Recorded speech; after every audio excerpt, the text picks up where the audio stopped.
Salut à tous et bienvenue. Dans cette vidéo, nous allons calculer l'intégrale de 0 à 1 de 1 sur racine carrée de x plus racine carrée de x plus racine carrée de x plus racine carrée de x plus ainsi de suite, dx.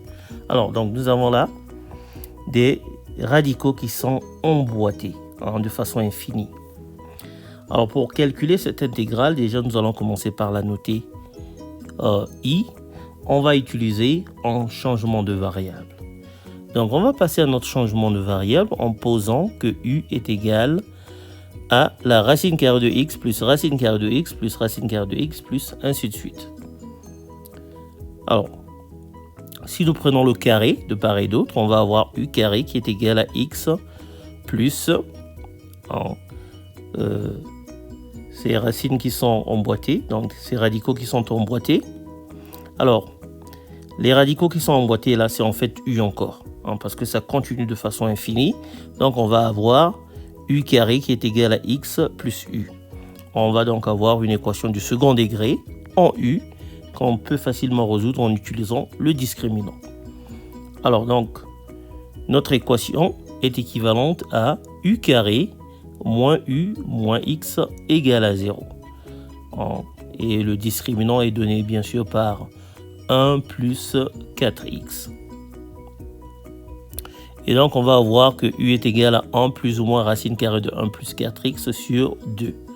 Alors maintenant, on doit choisir la valeur de u. Étant donné que nous avons deux valeurs là, on va tout de suite remarquer que lorsque x est égal à 1, eh ben, u est strictement supérieur à 1 à cause de la définition de u, parce qu'en fait nous avons la racine carrée de x plus la racine carrée de x et ainsi de suite. Donc u va être supérieur à 1 lorsque x est égal à 1.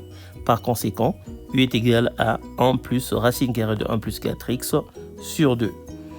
Donc nous avons établi que si x, donc x est égal à u carré moins u, ce qui est en fait équivalent aussi à dire que u est égal à 1 plus la racine carrée de 1 plus 4x sur 2. Maintenant, on va trouver les nouvelles bornes pour notre intégrale. Alors, lorsque x est égal à 0, u est égal à 1. On remplace simplement. Et lorsque x est égal à 1, u est égal à 1 plus racine carrée de 5 sur 2. Et ça, c'est le nombre d'or qui est généralement noté par phi. Et bien sûr, dx est égal à 2u moins 1 du. Alors maintenant, nous allons remplacer tout cela dans notre intégrale. On va donc avoir que i, qui est l'intégrale, est égal à l'intégrale de 1 à phi de 2u moins 1 sur u du. On va simplifier notre intégrante. 2u moins 1 sur u, c'est simplement 2 moins 1 sur u. Alors une primitive de 2 moins 1 sur u est donnée par 2u moins ln de u, qu'on va prendre entre 1 et phi. Et donc, on va avoir que i est égal à 2 facteurs de phi moins 1 moins ln de phi à cause du fait que ln de 1 est égal à 0. Alors, étant donné que phi c'est le nombre d'or, nous savons que le nombre d'or phi va satisfaire l'équation phi carré égale à phi plus 1. Par conséquent, phi moins 1 va être égal à 1 sur phi. Donc, on va avoir que i est égal à 2 sur phi moins ln de phi. Voilà, nous sommes arrivés à la fin. Merci d'avoir suivi. Pensez à vous abonner, à liker, à partager, à commenter. Moi, je vous retrouve très bientôt.